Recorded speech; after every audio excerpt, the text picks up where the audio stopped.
Welcome back to the second episode of the Joe Dez Hour in Studio podcast. I have Matt Peq from the first episode rejoining me, as well as a special guest today, Will Slavin from the Bishopian football team. He was informed in school a couple days ago that he needed to get a haircut, going a little bit too far past requirements. Has actually accepted the invitation to get cut in studio today. Oli Stew, come out here, show them the Joe Dez Hour barber. I'm ready to cut some hair. And close the door. There you go. Got the luscious locks ready, dude. Yeah, Slavin, we are going to be interviewing, of course, during this entire haircut process. Has done us a great favor. Gonna make this episode a lot more enjoyable. You can see where his hair went from the beginning to the end. Oli Stew likes to call himself a professional barber. Has never once cut hair in his life, though. We will be seeing how this goes. Oli, I think that you can start cutting. We are going to start the interview. Of course, as I have Matt Peq and Will Slavin with me right now, I have to ask him about Matt Peq and Will Slavin Island. Was an entire part of the defensive line throughout the entire last year. Had Matt Peq at D-tackle, Will Slavin right next to him, slot at defensive end. I'd like to ask you guys, how'd you guys come up with the name Peq and Slavin Island? I think it just naturally came up. I mean, cornerbacks in the NFL like to say they put themselves on an island. You ever heard of Revis Island? Of course I've heard of Refusal Island. Yeah. And, he was just a force to be reckoned with. I mean, shutting down number one receivers on teams. And, we were just shutting down whole sides of offenses. I mean, you couldn't bring it past us. Matt Peq, what's your view on that? I also think we executed stunts and blitzes between the two of us very, very well, very, very well timed to the point where we would be on the same page even in the heat of a game. So I think that solidified Peq and Slavin Island as a true island. Yeah, I mean, we were basically just like in each other's minds the whole time.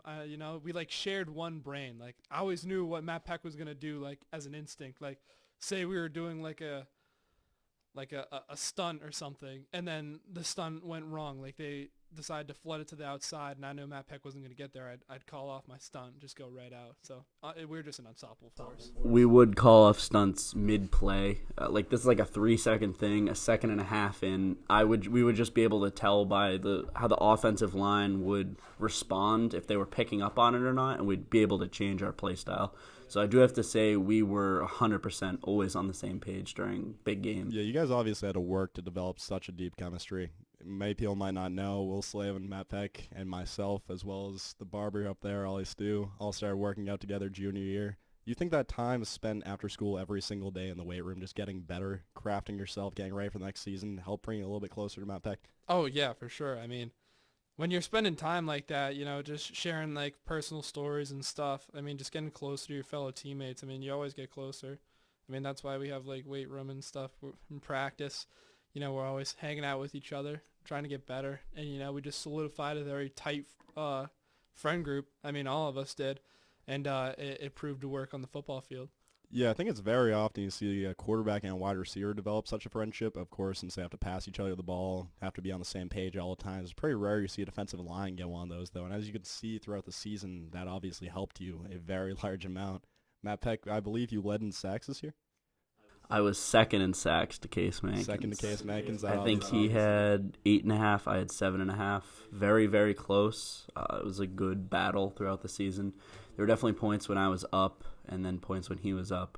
But overall, everyone on the defensive line performed very well this year. Yeah, and when the one person beating you is the son of a former NFL player and is 6'4", you kind of got a little bit of a leeway there. Yeah. And Slavin, would you like to give a little bit of insight on your achievements throughout the season, basically? Yeah, so I'm pretty sure I ended as the fourth leading tackler on the team. I had just about high 50s for tackles, and then the only people who were beating me were obviously Dante Bruschi with over 100 tackle season. Shout out to him. I mean, he's an absolute monster. Yeah, Dante That's is just pretty crazy. insane. Case was up there, and I'm pretty sure it was Matt Saunders.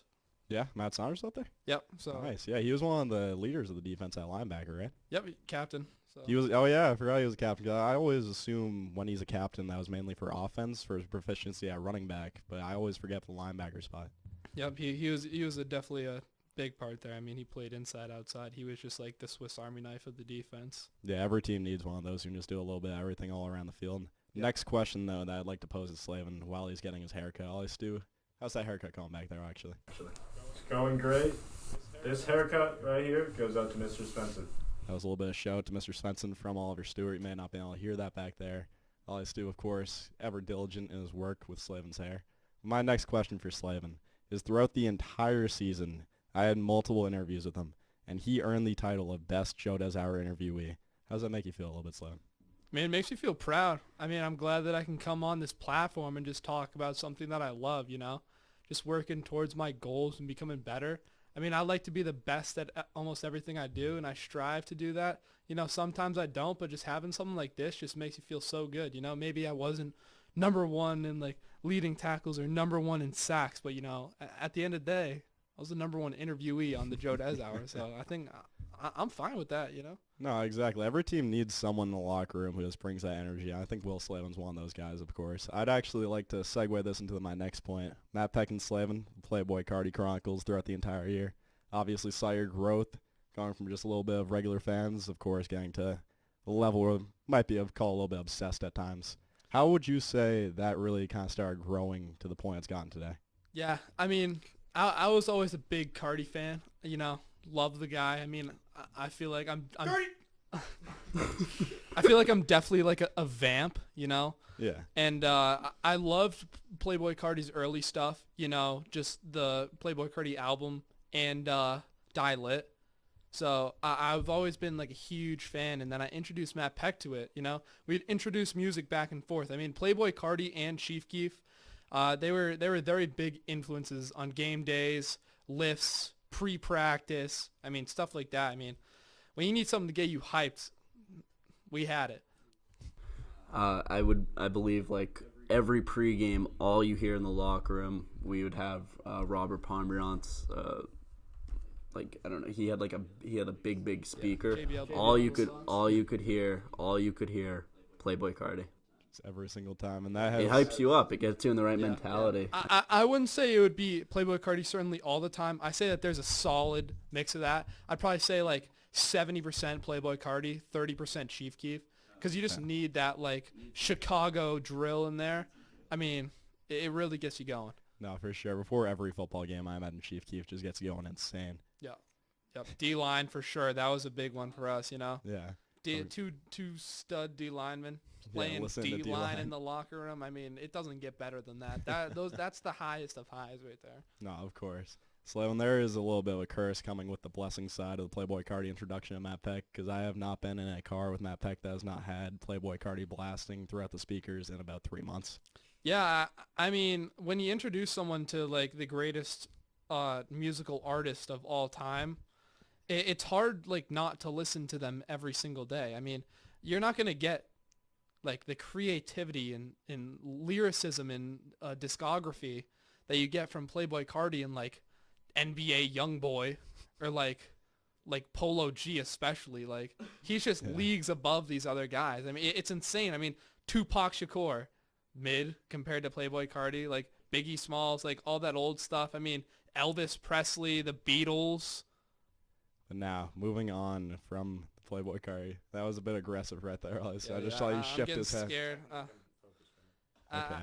Oli Stew is very professional as a barber, of course. Yeah, dude. I mean, when it comes to rookies, Oli Stew is the Jamar Chase of cutting hair. Of course, yeah. Yeah. So I want to ask you how it makes you feel just learning that fact that Oli Stew experienced 4 minutes of a 16-minute video on how to cut hair. You know, I was completely like overcome with anxiety before this. I didn't want him to cut my hair whatsoever, but you know, I did it for my good friend Joe Dez because that's something that he wanted. And I also did it for Mr. Svensson, you know. Yeah. He said I need to get my hair cut, so he suggested this idea actually, and we thought it was a good idea. So I decided like I can't wimp out now. I mean, what's the point? No, Perfect exactly. idea without any content. I mean, Yeah, if you don't execute it, then it's basically nothing at that point. yeah. I mean, I'm not a quitter, so.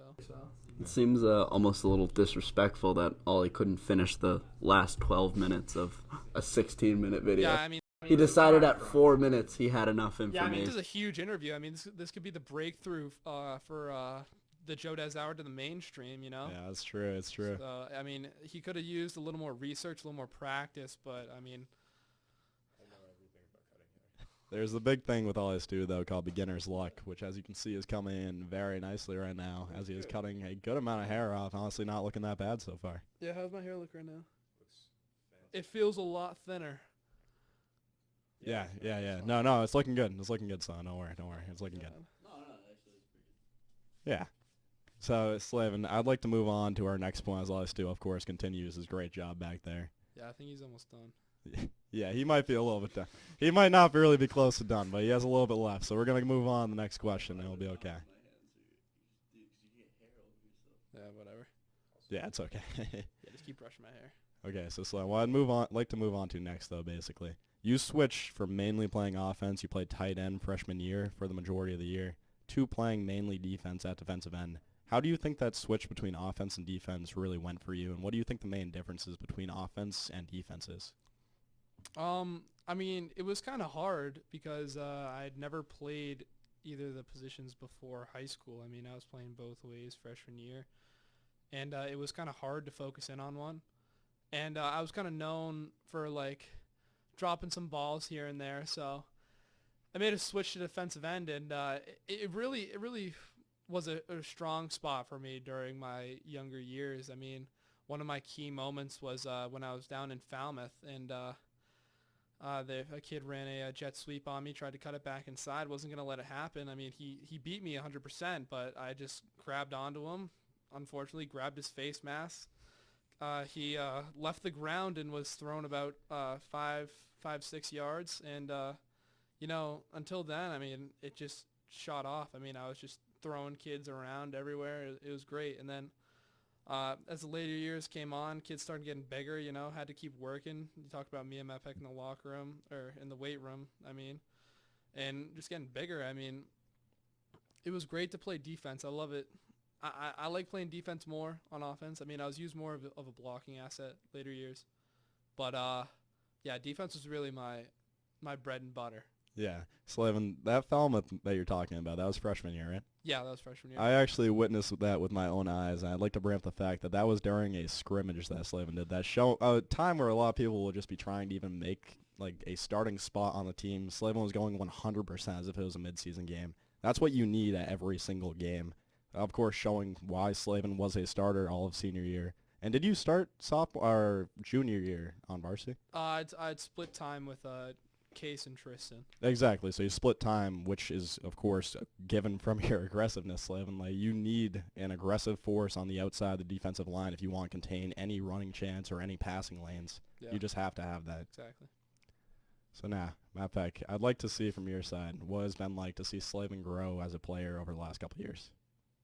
Well, I think I've played right next to Slavin all 4 years of high school. I mean, we obviously didn't play together in Pop Warner, but 4 years, especially at a high school level, is a lot of time to play with someone and watch them grow. Watch them grow. I think my biggest thing for Slavin was he was always taller, but he was a lot thinner freshman, sophomore year. But watching him develop into like himself, like grow into himself more, grow into his height, has been really great to watch, especially right next to me. And I think my biggest thing about especially the defensive ends on our team is I know nothing is going to get out on the outside for a big play at the right outside the line of scrimmage. I trust Slavin and Case so much so I'm able to do my job on the inside. I also think having a more athletic, like me and Slavin aren't as big as some defensive ends and defensive tackles, but I think that comes like having two extra linebackers. Slavin was all over, running up and down horizontally on the line of scrimmage, making tackles, which I think definitely solidified me and Tristan's inside defensive line as strong because we trusted our outside guys so much. So I think that's definitely my biggest takeaway from playing with him for 4 years. For sure. If there's anyone on this podcast right now thinking even for a second there's a lack of heart in Slavin, that's just not all true. There's one play especially I'd like to call back where Slavin had gone for multiple offensive series, multiple defensive series, and they tried taking him off the field for one play. subbed right back in. Michael Bush was supposed to be taking his spot, tapped him on the shoulder, said, I'm going in this game. I'm not done yet. So not many kids have that heart to just do that and the exact will to do that, and many of them just can't do that. So how does it make you feel that you have the will behind you and the actual force in your mind to actually go out there and do something like that? Yeah, I mean, I'm lucky that I can be able to do that. I mean, especially during that game, I was so tired I could barely breathe. I mean, I was in almost every single play, and then I knew what I had to do, you know. I knew that I was the number one, and that even when I was at my low level where I was struggling to play for 4 or 5 seconds every play, I mean, I knew that I would be more proficient at the outside edge than Michael Bush would be. So so I knew that to keep the game within reasonable grasp that I needed to stay out there and do what I needed to do. Yeah, this is, of course, not bringing down Michael Bush, but it is bringing up Slavin a little bit. There's just sometimes that Slavin belongs on the field and contain the run, contain the pass, just give some extra pressure from the outside that he can't be taken off. And Matt Peck, you're bringing up the fact that Slavin being such a strong defensive end allows you to actually do your job. Would you say that lets you do your job more aggressively, the fact that you don't have to worry about a run going the outside? Oh, definitely. Especially with pass. We had a lot of quarterbacks this year that would roll out of the pocket or were dual threat. So there was a lot of outside runs, and I wouldn't be able to rush so hard and have gotten as many sacks as I did this year if I wasn't able to go on the inside as hard as I did. I trusted Will to keep the outside, and I'm sure he trusted me to keep the inside. So we were able to perform our jobs better. Like, you're a product of your environment. When you have guys working around you so hard, you kind of just elevate to that level. Yeah, throughout senior year, I want to bring up to both of you. You guys got a lot closer with Robert Pomerant, the teammate on the team. He's, of course, one of the captains on the team. Do you think that friendship kind of gave you a little bit more push to want to try harder in football, especially since he's one of the captains? Yeah, of course. I mean, when you get your friends on the team, you don't want to let them down. I mean, you have all the confidence in the world, you want to put 100% into it. I mean, him being out on offense, offensive personnel mostly. I mean, we got both sides of the ball. I mean, we trusted him and everyone else on our team that we got close knitted with to keep the ball moving down the field, get us our break. And then for us to go back in and get a 3 and out, or not let them get past half field, or try to limit them as much as possible so that our offense could get back on the field as soon as possible. No, for sure. So I think having a player on both sides of the ball helps you a lot because you sometimes need that offensive perspective for the defensive game. But my final question for this, Slavin, before we end the haircut, obviously, and the interview, I'd like to ask you, what are your plans for the future? What do you plan on doing, even if it's not football related? Well, I'd like to find something to do that's something like football, maybe like a club sport at college, club football even, rugby, something like intramural football, something like that, like some sort of physical sport where I can go out and I can train every day and I can do something that is like an actual physical activity that I can produce in like a positive way. Yeah, Slavin, I feel like after playing 4 years of football, Matt Peck, of course, can probably agree with this, you kind of need that rigor in your life. After it's been daily for 4 straight years, you need something pushing you to keep on a schedule, keep going forward, just keep doing that. I think finding a club sport would be perfect for you in college. Yeah, I think so too. And then also another thing is I found something that I'm truly passionate about when I was in the off season of football, weightlifting with all you guys. Always fun. So, that'll always be a big part of my routine from now on. No, for sure. I don't think any of us will forget the time that we spent in the weight room. It was some insane stuff. It really changed all of our lives. Yep. And that will be it for this Joe Dez Hour interview. Slavin, give him a little turnaround so they can see your full head. Got a little bit of a trim today. Not anything insane, but we got the sides looking a little bit nice now. That was it for episode 2 of the Joe Dez Hour. We will be back with some new guests next week. We will see how this goes. Thank you all.